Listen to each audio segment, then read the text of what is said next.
Baik, Assalamualaikum warahmatullahi wabarakatuh. Perkenalkan, nama saya Darussalam Nur Fitra dengan NIM 21030 1501176 dari kelas Penjaskes 9 atau kelas I.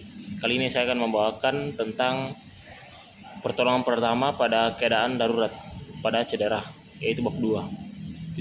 Tujuannya yaitu setelah membaca bagian ini, mahasiswa diharapkan dapat: 1. Menjelaskan konsep pertolongan pertama gawat darurat atau PPGD. 2. Menjelaskan macam-macam pertolongan pada keadaan darurat. 3. Menjelaskan kewajiban tujuan pertolongan pertama. 4. Menjelaskan tujuan pertolongan pertama. 5. Menjelaskan etika penolong. 6. Menjelaskan alat pengaman pada P3K. Dan yang ketujuh, menjelaskan dan melakukan sistem pelayanan gawat darurat terpadu atau SPGDT. Bagian A, konsep pertolongan pertama gawat darurat atau PPGD.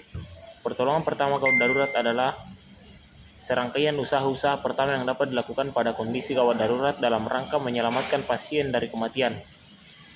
Penolong pertama adalah masyarakat awam yang sudah dibekali pengetahuan teori dan praktik merespon dan melakukan pertolongan pertama di lokasi kejadian. Swasti dan Putra 2014. Tujuan pertama adalah: 1. Menyelamatkan nyawa korban. 2. Meringankan penderitaan korban.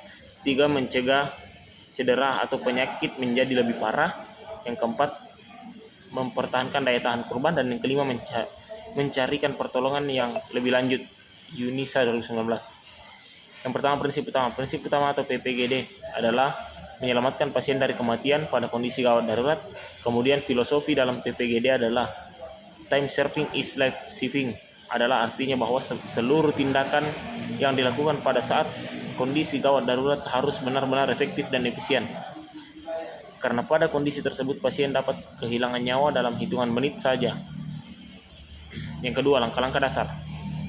Langkah-langkah dasar dalam PPGD dikenalkan dengan singkatan ABCD: air, bedding, circulation, destabilisi.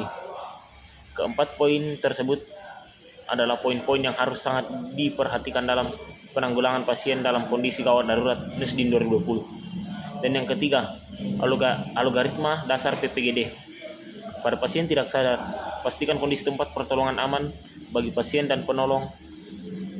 Beritahukan pada lingkungan kalau Anda akan berusaha menolong. Cek kesadaran pasien. Lakukan metode AVPU. Head, teeth, and clean lift dilakukan dengan cara menggunakan 2 jari lalu mengangkat tulang dagu atau bagian dagu yang keras ke atas, disertai dengan melakukan head tilt, yaitu menahan kepala dan mempertahankan posisi. Hal ini perlu dilakukan karena bertujuan untuk mempernaskan jalan nafas korban. Setelah diberikan nafas buatan, maka lakukan pengecekan nadi sinkronis terletak di leher. Cara merawat luka. Menggunakan perban sebelum pembalut. Perban bisa digunakan sebagai penutup pelindung luka sebelum pembalut. Mengendalikan, menyerap, menghentikan luka lebih lanjut. Usaha untuk melakukan perban yang steril dan tidak kelengket. Jika tidak ada gunanya kain yang menyerap, bersih dan tidak kelengket, seperti kain katun atau sarung, spray dan lain-lain. Atau pembalut wanita. Jangan menggunakan kain yang terbuat dari serat langsung pada luka sebab seratnya akan menempel. Pendarahan. Yang pertama, cara penanganan pendarahan dalam beringkan korban dengan nyaman, longgarkan pakaiannya dan yang ketat. Yang kedua, angkat dan tekuk kakinya kecuali pada bagian yang retak. Yang ketiga, segera carikan bantuan medis. Yang keempat, jangan memberi makanan atau minuman. Dan yang kelima, periksakan korban setiap saat kalau dia mengalami syok. Cara penanganannya. Pendarahan luar dari luka. Yang pertama, baringkan korban dalam posisi pemulihan kecuali bila ada luka di dada. Yang kedua, periksa apakah luka berisi benda asing yang tulang menonjol. Jika ada, jangan sentuh luka. Gunakanlah bantalan pengikat. Untuk keterangannya lebih lanjut, lihat bagian sebelumnya merawat luka.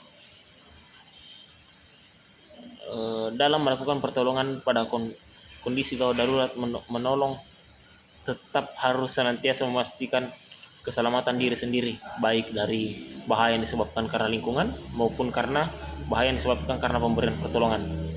Poin-poin penting dalam perlindungan dari penolong, yaitu pertama, pastikan kondisi tempat memberi pertolongan tidak akan membahayakan penolong dan korban. Yang kedua, minimalitas korban langsung dengan pasien. Dan yang ketiga, selalu memperhatikan kesehatan diri penolong. Macam-macam penolong pada keadaan darurat, yaitu orang awam, jenis penolong yang tidak memiliki dasar pertolongan pertama dan tidak terlatih, dia hanya memperhatikan apa yang pernah dia lihat. Kewajiban seorang penolong yaitu menjaga keselamatan diri dalam melakukan tindakan pertolongan. Seorang penolong wajib memperhitungkan risiko. Sekian dari saya, mungkin itu saja. Lebih dan kurangnya mohon dimaafkan. Assalamualaikum warahmatullahi wabarakatuh.